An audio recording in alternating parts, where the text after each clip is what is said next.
Hey guys, Professor Bill, Comic Book University. Iron Man, issue number 1. Yes, it's Alex Ross. It's a wraparound. It's freaking beautiful. You know it, I know it, we know it, we love it. He also does a variant cover. There's also a blank variant cover out there, so you can commission somebody to do your work for you. You know what would be a really great idea? Is if Marvel just went to all of their current and past, who are still alive, artists and said, design me an Iron Man armor. It's not going to be used, but the image will be used. I want to commission you and I'll give you, whatever amount of money for it. How about that? I would love to see a book of just everybody's idea of what the Iron Man armor could or should or would look like if they were actually on the book. I would love to see that. A lot of people have done the Iron Man work before. Case in point, Stanley, Larry Lieber, Don Heck, and Jack Kirby did Iron Man, right? They're responsible for the creation of Iron Man. You know what Jack Kirby's role in that, his contribution to the creation of Iron Man was, right? All he did was design the armor. All he did. No, seriously, that's all he did. He didn't do the day-to-day brush strokes and, actually put the armor together. He just designed a thing of armor that they eventually wound up changing by the very next issue anyway, mostly just the color, but there was actually redesigned armors, enough that they do call it Mark II. The Mark III, although he's still considered the designer for that, even though, no, sorry, that would be Don Heck. He's the one who changed the color. But that's a very similar thing to the original idea of the Hulk. He was gray, and they're like, it's really hard to get those grays in the 4 pixelation thing, so how about we go with a different color like green? And like, yeah, go for green. So in this case, they went for gold. Hey, it's better than cyan or magenta, right? So what they did was, later on, Steve Ditko would design the first red and gold armor. That's the Mark III. And then Gene Colan would design the Mark IV, which is the standard that we're used to looking at. Excuse me. And they never really got the credit that they deserved to get on that throughout the legacy. And I would just love to see Marvel actually do something like that, and also see all of the other people who've created him, since, this new costume armor design since. So when they put Iron Man armor design by Alex Ross in this book, I loved it. And I right away fell in love with the editing team and everybody involved in this, because that's how you do it. That's how you do a thing.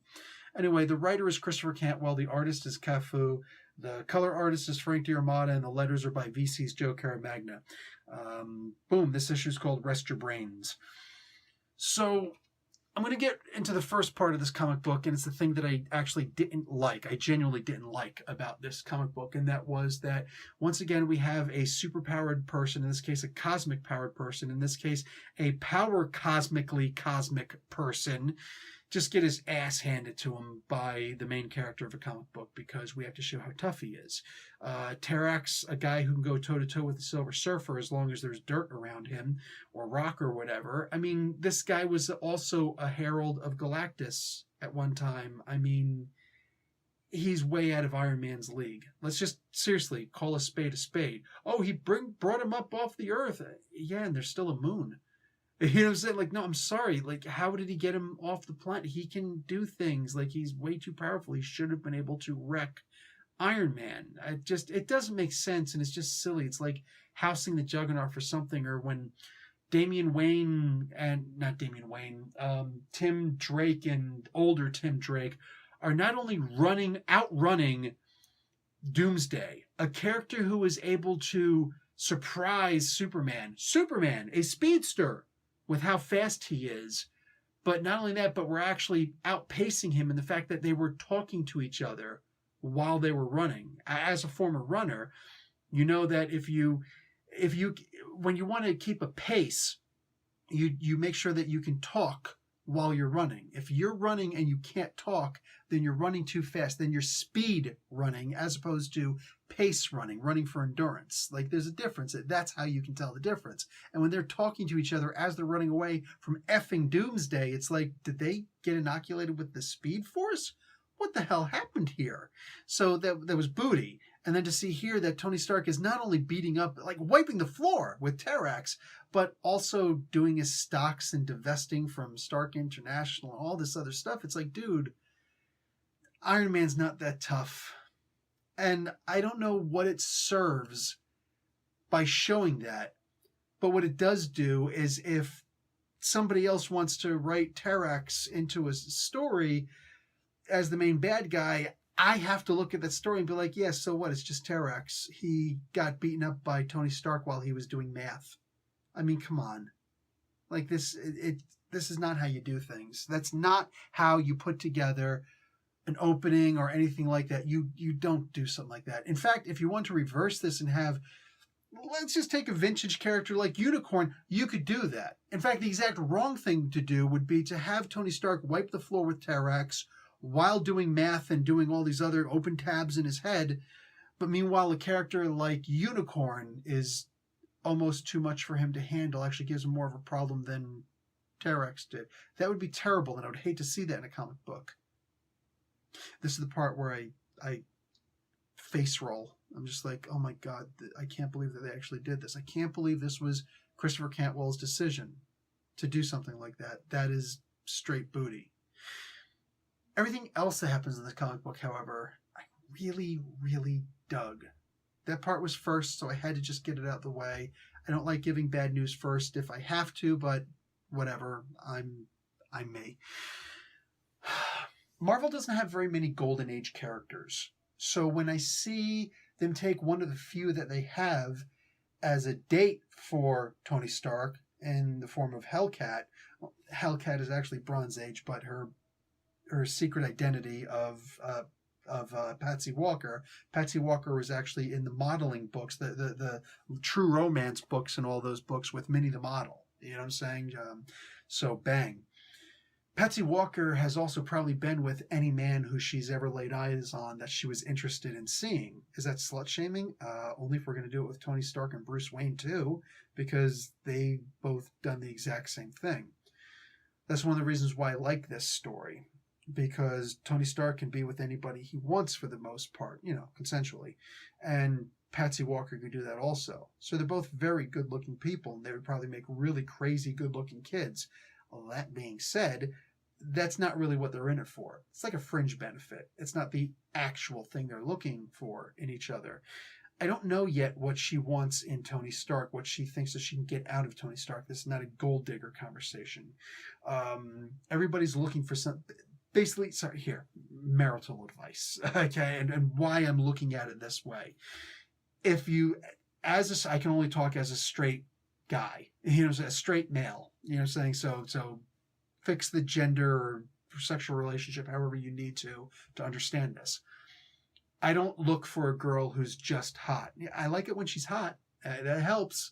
But I need a woman who's going to be more than just hot, because that could be really, and it usually is, extremely shallow. And we'll see how that lasts 10, 20 years later, right? Sometimes 5. You know what I'm saying? So whatever. It is what it is. It's got to be a lot more than that. She has to be strong in some things that I'm weak in, and vice versa. I have to feel like I matter, so I have to excel at something that she doesn't, So I can see that obviously Tony Stark is a lot smarter than she is, but she can kick his ass, and neither of them need each other. They just want each other's company for whatever reason, whatever they're looking to get. What Tony Stark seems to be getting out of this is that this is a woman who he considers his peer, his equal. She's got money too. Not his money, but who cares? She's got money. She doesn't need anything. She could throw social galas also. This is not like the Trish Walker book or character from the Jessica Jones TV series. No, Patsy Walker, she's got money. She doesn't have to worry about that. All that being what it is, what he sees in her is that she's going to be a straight shooter. She's not going to fawn over him, like, oh my God, Tony Stark. He knows that she doesn't want something, from his pocketbook. You know what I'm saying? If she's there, it's because she feels like being there. She wants to be there as a friend. Maybe something will develop. I imagine something's going to develop. That's what they've indicated in the comic. But for now, we just see that they're kind of hanging out. She's very strict with him, and she's not coddling to his feelings, which is kind of what he needs. It might not be what he wants. We're not sure, and it seems like it's not what he wants. He does need someone to coddle him. Even if Christopher Cantwell got this wrong, then honestly, shame on him. Because they had him on Twitter, or the Marvel equivalent of Twitter, And every time he would say something, he's clearly looking for adulation from people.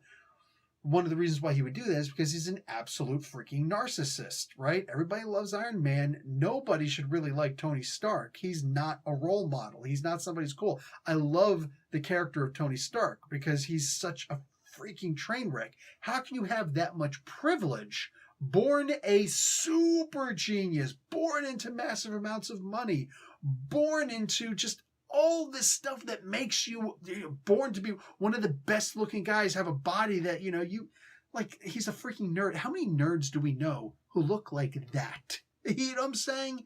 Like, go back to the Michelini and Leighton days, of Iron Man. Like, this guy, are you kidding me? He's perfect. Of course we're going to hate him.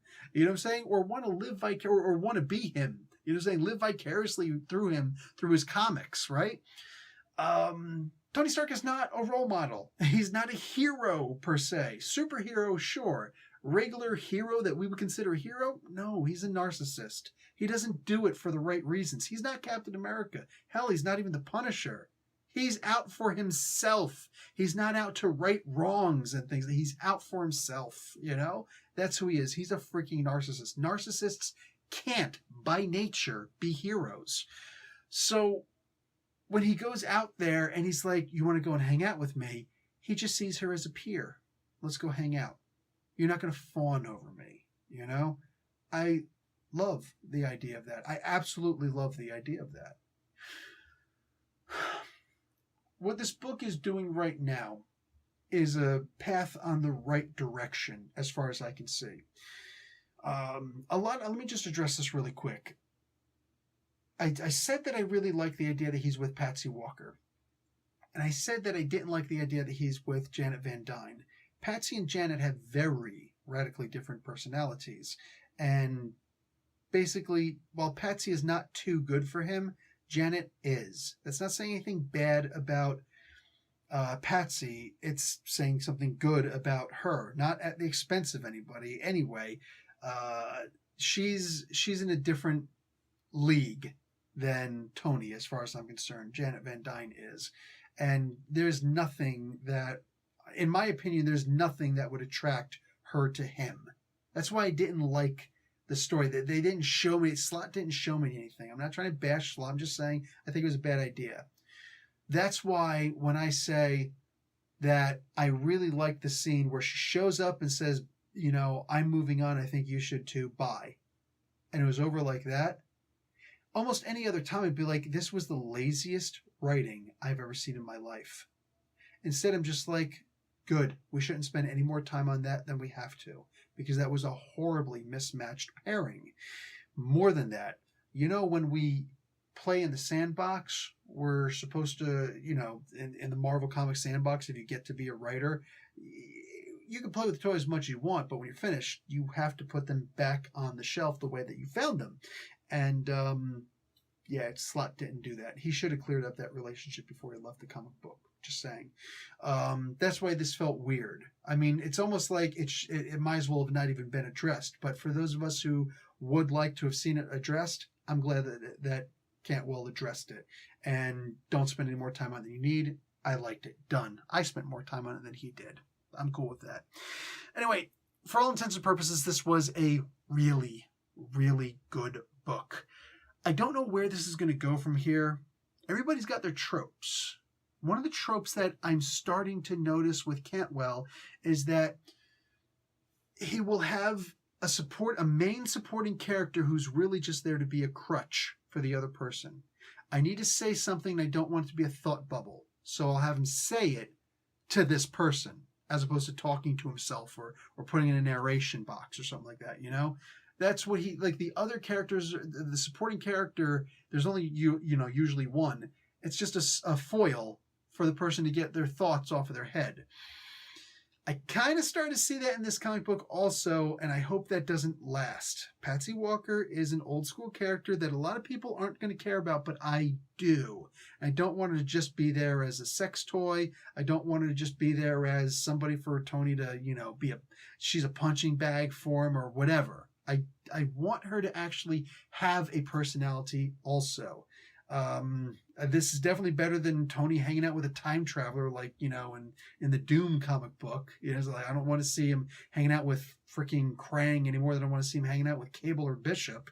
But for crying out loud, she's got to actually be Patsy Walker and Hellcat. She's actually got to have her personality. If she does that, then I'm okay with having Tony just offload on her every so often, because she's going to give her viewpoint on what all this means. Not just shut up or, yeah, I see what you mean. Wow, that's really cool. Oh, tell me more.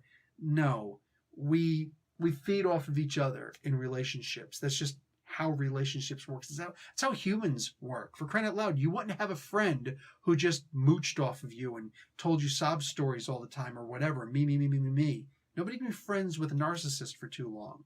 So why is Patsy with him? One of the reasons why I hate seeing relationships in comic books is because they always get it wrong. Exception for some writers, you know what I'm saying? But very scant few writers.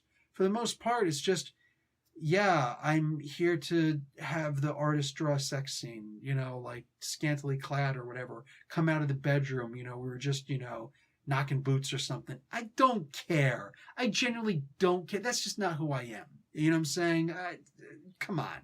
I don't need to see nonsense like that. I don't care what that's one of the reasons why I come down so hard on relationships all the time. One of the reasons why I hate seeing non-straight relationships, the LGBTQ relationships in comic books. It's like, I hate when regular comic books do it because, or regular comic books, when straight characters do it in the comic books. But if I see gay characters or lesbian characters or bisexual characters doing it in the comic books, then it's like, I don't know anything about this character except that this person likes to have sex. That is the least interesting thing about a character. I'm not going through puberty anymore. I'm done. So I don't need to see nonsense like that. Write better relationships, write better characters, write better books. The one thing that is definitely going to piss me off about this comic book, if it continues the way that it started in this issue and what I've seen that trope of Cantwell, is if we don't see an actual personality from Patsy Walker. We don't see that, I fall off of this book in a heartbeat. I'm going to give it a couple of issues. I've got to give it a couple of issues because the idea, like, you got to build to that. But seriously, whether I say it or Rob from Comics Explained says it, whoever explains it, big channel, little channel, me channel, it doesn't matter. It should be known. That's something that should be known. A supporting character isn't a crutch. If it is, we recognize it as that. And it just demeans the character. Kind of like having a cosmic powered character who just gets his ass beat. Meanwhile, a guy with a laser on his head who couldn't even kill Patsy Walker. And by rights, that beam should have killed Patsy Walker. I've seen it decimate people before. And she doesn't have armor in that suit, a little bit of mesh, but I mean, it's not freaking energy resistant like that. That's some experimental, super powerful crap right there. Anyway, no, I don't want to see, even if it was powered up and whatever the excuse is that, something went out of control, I don't care. It's not going to be to the level that freaking Terrax was. Terrax is more powerful than an atomic explosion. What I'm seeing in the beginning of this comic book also that bothers me. And by the way, the art was just out of this world. Every single person who was involved in this comic book in the art in some way, shape, or form, including the letters, blew it out the park. As far as the writing of this comic book, it felt very much like Iron Man 3. I know that it did well at the box office, but Iron Man 3 is often regarded as the weakest of the Iron Man movies because it just... Ugh. So now you have... Tony Stark is approached by somebody about a project, and he pretty much brushes the person off for whatever reason, in this case because he's depressed as opposed to drunk, and then the guy comes back and winds up becoming his greatest enemy. So is Patsy Walker taking the place of that kid? I mean, I'm saying I watched movies too. I've seen other scripts before. So we're going to need to see a hell of a lot more. Let's sum up this comic book right now, my review of this comic book. All the pieces are in place to either become an incredible comic book or to just F the whole thing up from beginning to end. I know there are a lot of people who are really excited over this comic book. I don't choose to do that for any comic book because that's just not who I am. I'm more stoic in my approach to the comics. I hope that this becomes something. I hope that the story becomes something because the art is already there. I don't care if somebody's peer reviewed by, like, what do peers mean? Who cares? Who cares? You know? Think about this. Tony Stark was able to look at Patsy Walker and take what he needed from her, that she's going to be no bull. Meanwhile, he falls off of Twitter where the common person is talking to him. You and I are the common person. Hopefully we're not all toxic like, Twitter is, because Twitter's a toxic freaking place. I don't engage in that crap on Twitter, and I usually just, politely exit out when the crap starts happening.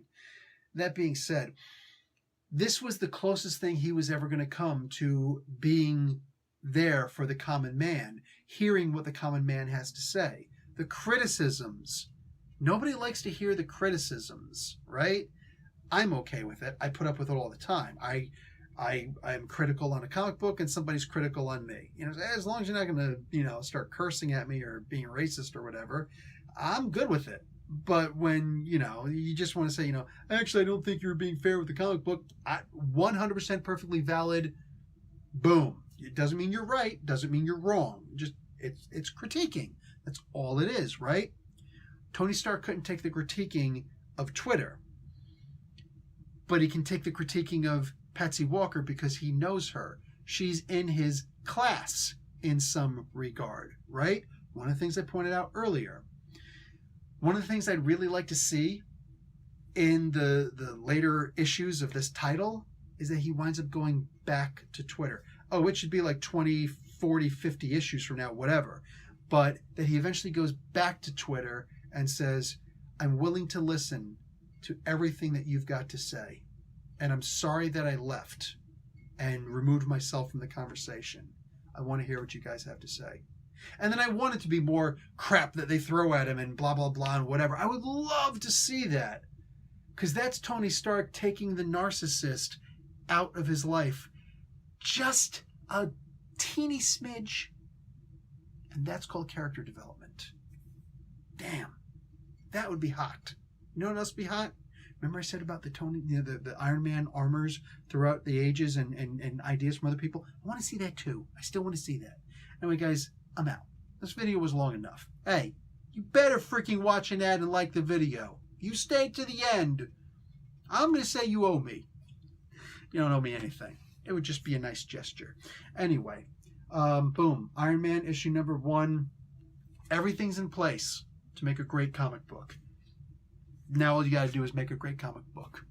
Don't make this weak. Don't make any of these. Don't make the one side character who's in here, the one supporting character, weak. Tony Stark has a litany, a cast and crew. Happy Hogan. For crying out loud, Pepper Potts. I'm doing like the red hair and the freckles, right? Who he saw through. She wasn't the ideal woman that was, fashioned out there. She's just, Pepper Potts. But he saw something else in her, even though she eventually married Happy. Whatever. There's Rhodey. There's Bethany McCabe. You know what I'm saying? There's all these other supporting characters out there. Use them. Use them. It's one of the things that Dan Slott did really well. So use all of them, not just one person. Don't fall into weak tropes. Don't do that. Anyway, guys, I'm out. Talk to you later. Like the video. Professor Bill, Comic Book University. Class dismissed.